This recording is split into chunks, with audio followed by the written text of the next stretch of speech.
Vamos a abrir ya el tiempo de entrevista que esta mañana compartimos con Miguel Borra, es el presidente de CESIF, la Central Sindical Independiente y de Funcionarios. Señor Borra, ¿qué tal? ¿Cómo está? Muy buenos días.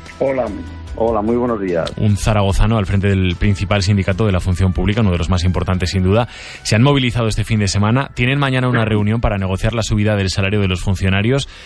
Es la primera reunión, pero le pregunto, ¿va a ser un camino largo o tienen previsto que sea algo rápido? Porque la aprobación de los presupuestos generales del Estado no debería dilatarse demasiado y si hay acuerdo con ustedes, el gasto que implique el acuerdo tiene que estar en los presupuestos.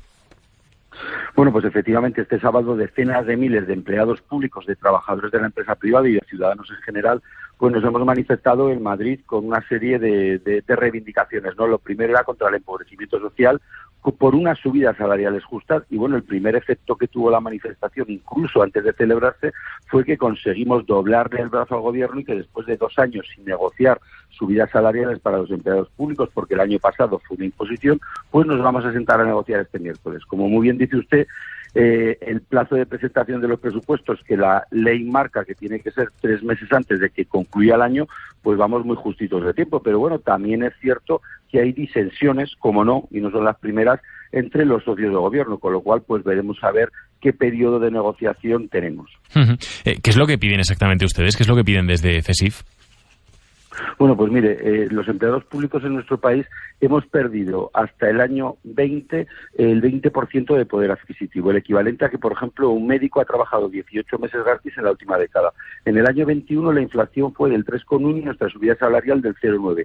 Y este año 22 hemos tenido una subida del 2% y la inflación seguramente llegará hasta los 2 dígitos, con lo cual lo que queremos es empezar a recuperar poder adquisitivo. ¿De qué manera? Pues mire usted, aplicando medidas como lo que ha hecho Francia. Francia ya este año, con carácter retroactivo, desde el 1 de julio ha subido salarios públicos y pensiones. O sea, que lo que nosotros le vamos a exigir al gobierno, que en este año 2022 ya compense la pérdida de poder adquisitivo que hemos tenido los empleados públicos. Y como a este gobierno le quedan 2 presupuestos, el del ejercicio 23 y el ejercicio 24, pues queremos un acuerdo plurianual. Y además con una idea muy clara. Todo lo que consigamos en las administraciones públicas luego también acaba tirando al alza de los salarios en los convenios privados. ¿Tienen que subir los salarios de todos los funcionarios, de todos por igual, o hay matices? Lo que se sube en presupuestos generales del Estado son las retribuciones básicas y esas son de obligado cumplimiento para todos los empleados públicos de este país. Es decir, la subida que se acuerde irá pues a salario base, antigüedad, etcétera, y eso tiene que ser igual, y eso es igual en toda España. Hay quien dice, señor Borra, que no es el momento de subir los salarios de quienes tienen un puesto de trabajo garantizado y además con un salario digno.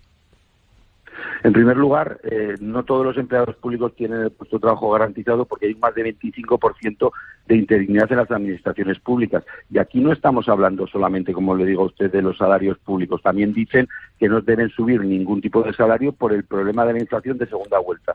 Entonces, ¿qué es lo que ocurre? Que cuando hay inflación suben todos los costes, es decir, sube la energía, sube las materias primas, etcétera, etcétera, y el único coste que no puede subir es el de los trabajadores. Pues no estamos de acuerdo. No puede ser siempre que la crisis recaiga sobre los hombros de los trabajadores, porque es que además hemos perdido no solamente los empleados públicos, sino también los trabajadores de la empresa privada una cantidad de poder adquisitivo que está haciendo que decenas de miles de familias lo estén pasando muy mal. Y no olvidemos que también en la administración pública hay muchísimas personas que escasamente son mileuristas.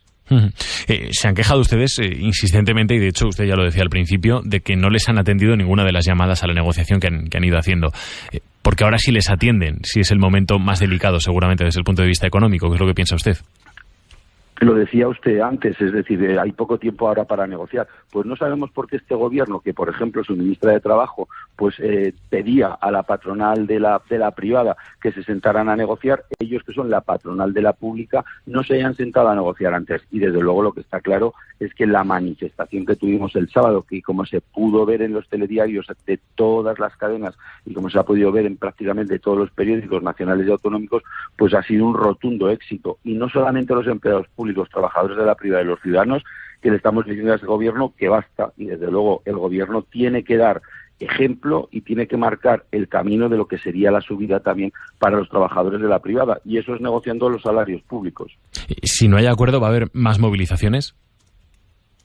Si no hay acuerdo, indudablemente nosotros tomaremos muy buena nota y no descartamos absolutamente nada. No obstante, bueno, vamos a esperar a ver qué es lo que mañana por la tarde nos proponen. ¿Y qué plazos se dan, por ejemplo, para convocar una huelga? Que me ha parecido entender que si no descartan nada está incluido la huelga.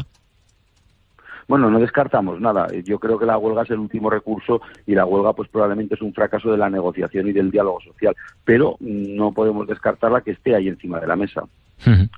Por eso le preguntaba, ¿qué márgenes se dan? Bueno, es que lo que primero tenemos que ver es cuál es la oferta que nos hace el gobierno. No solamente hablaremos de salarios, nosotros desde luego tenemos también encima de la mesa la financiación de clases pasivas, es decir, el modelo MUFACE, el modelo MUGEJU, que va a haber muchísimos problemas, porque para este ejercicio 2023 la subida que va a tener la financiación de la asistencia sanitaria de los funcionarios va a ser un 1%, cuando estamos en un entorno inflacionista pues que va a rondar el 10%. Vamos a ver también qué es lo que pasa con las 35 horas para los trabajadores de la agencia. En fin, hay un cóctel ahí de posibilidades, pero ya le digo a usted que el margen para el tema no solamente de la huelga, sino a lo mejor más movilizaciones sectoriales, etcétera, pues lo tenemos ahí. CESIF ha demostrado que sale a la calle, que estamos aquí para defender a los empleados públicos y a los trabajadores en general, y bueno, pues otras organizaciones ya estamos viendo lo que hacen.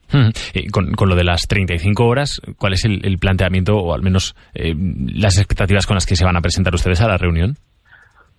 Bueno, pues las 35 horas se están aplicando ya en algunas comunidades autónomas y en muchísimas administraciones locales.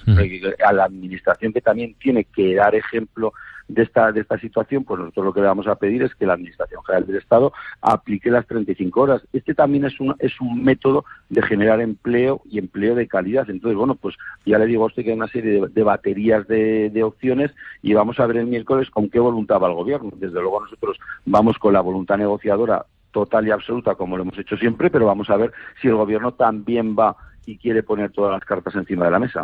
Aprovecho y le pregunto, la situación de los trabajadores de la Administración Pública aragonesa, ¿cómo es? ¿Cómo la ve? Ya sé que tiene la perspectiva más global del conjunto del Estado, pero seguramente también analizará al detalle la de nuestra comunidad autónoma. Pues claro. Pues mire usted, por ejemplo, le cito a los docentes, es decir, aquí todavía no se ha recuperado las horas docentes que teníamos antes de la crisis, es decir, nuestros trabajadores de secundaria todavía siguen haciendo, por ejemplo, 20 horas en vez de 18 horas, 20 horas lectivas, que luego hay muchísimo trabajo por detrás en vez de las 18 que tienen otras comunidades, o los trabajadores de la educación en Aragón cobran hasta 600 euros menos que los de otras comunidades. Entonces, bueno, nosotros siempre hemos defendido igual trabajo, igual salario, y nuestros docentes, por ejemplo, pues son unos de los peores pagados que tenemos en España. En sanidad, pues hemos visto los problemas que hemos tenido en la atención primaria a lo largo de estos últimos meses. En fin, la situación en Aragón, pues podemos decir que está un poquito por debajo de la media de España. Miguel Borra, presidente de CESIF, muchísimas gracias por estar esta mañana con nosotros. Un saludo. Gracias, buenos días. Muy buenos días.